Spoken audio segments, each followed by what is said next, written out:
Morning.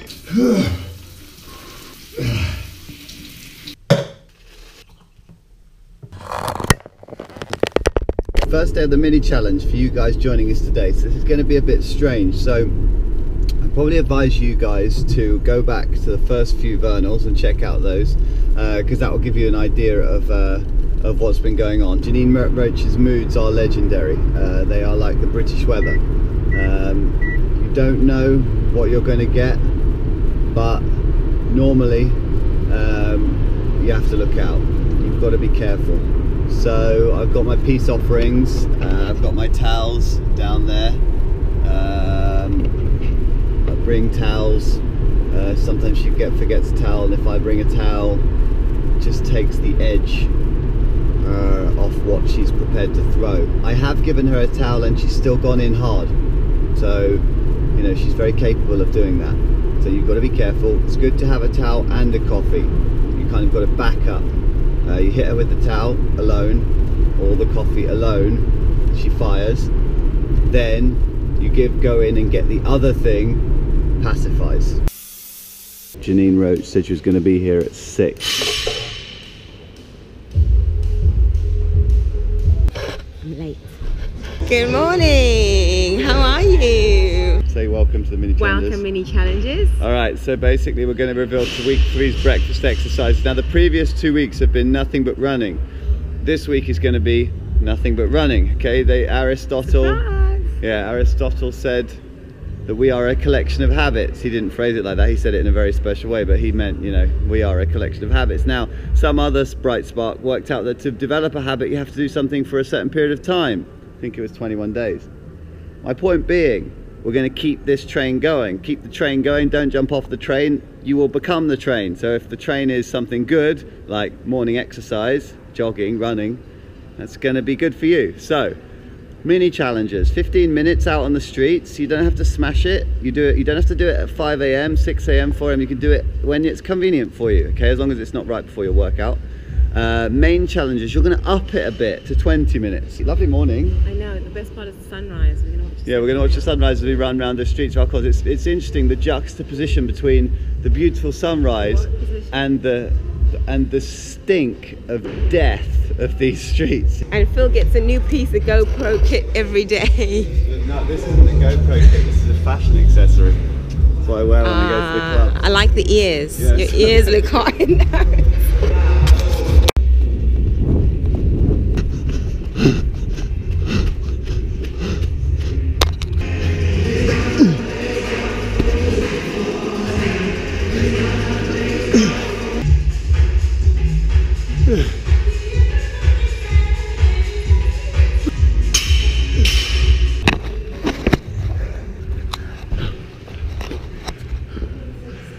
Carefully your feet, carefully your feet, carefully your feet. I knew it, I could see it coming. Not doing them anymore. That's what you get when you're a rhino. You shouldn't do box jumps. I've got my coffee here. Okay, it's double espresso. I drink espresso, but espresso is the purest form of coffee you can get. And you grind the beans, you roast the beans, grind the beans, add the water. That's espresso. And espresso doesn't have calories in it. It's not going to put any weight on your body. Now, if you add cappuccino, add milk, you get a cappuccino or a latte, that is not as good for you as an espresso, okay? Then if you go to the next stage, you know, where you add syrups and creams and you get coolers and frappuccinos and whatever else they add, that's worse for you still.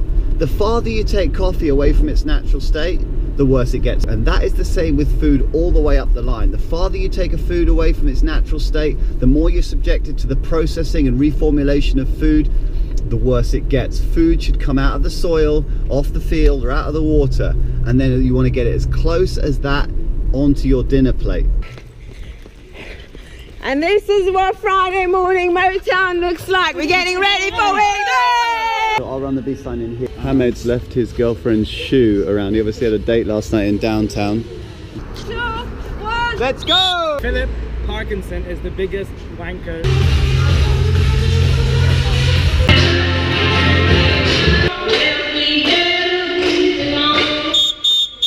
Hi, can I please have an egg white omelette, please? Can I have 3 Mr. Phil salads, please? One of the things I do is I plan my food meticulously. Very, very careful with my food planning. So you just saw me order egg white omelettes, before I've even collected that, I'm ordering salads because I want to have an environment where I have clean food around me the whole time. Sun City Challenge is basically about the fact that when the environment of food is very, very bad, people find it hard to be healthy. So to counteract that, I basically make sure that I manipulate my environment to have clean food around me all the time. That helps me to basically make sure that when I do get hungry or when I do face temptation, that I always satisfy my hunger, and I'm much less likely, or much less likely to slip. So something that I noticed only today was that yesterday I cheated, and today every time I think I'm going to eat, I'm being dragged towards something bad. I only had junk food yesterday, pizza. Today I just want more crap. So it's kind of it's almost like it feels like the cheat has done more than just the cheap meal. It's kind of unlocked my food was very, very solid, and now, you know, I'm fighting myself to get back on the salads. Don't worry, I'm back on the salads. It's a bit like exercise as well. When you have the momentum of training, it's like, it just seems like everything's in flow, everything's working, and you go to the gym, you do your work, you go home, next day you go to the gym, you really want to do it, and you take a couple of days off. Suddenly the pull, the allure of the gym isn't quite as strong.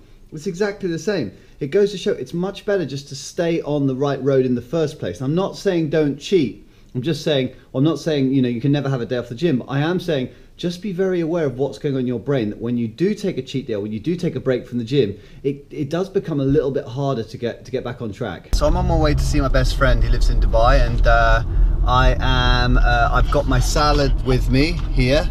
Okay, I'm taking my food with me. Now, the chances are he's going to have food in, and he eats pretty well.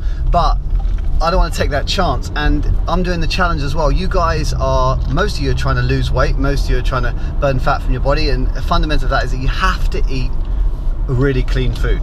So let's say if you were going out and you're going out to a friend's house, they don't have clean food in, you're then stuffed. Hunger's not going to wait because you haven't got access to the right food.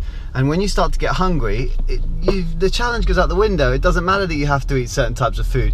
You just want to satisfy your stomach. And I think we've proven in the last sort of 15 days of videos that there's an absolute deluge of places where you can eat which are not very good for you. And those are the places that come up when you start to get hungry. So when you travel, leave your apartment, make sure you have your clean food with you, or at least know that where you're going you have access to clean food. So I know it sounds ridiculous that you have to think in these terms, but that is the environment that we're in. I know it might seem a bit retarded. Hang on, this guy's taking salads, he's going to go to his friends, but I'll tell you what's more retarded.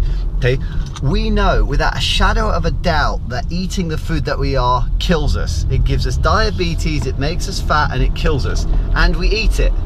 That is way weirder than me taking food that I know makes me fit, strong and healthy when I go somewhere.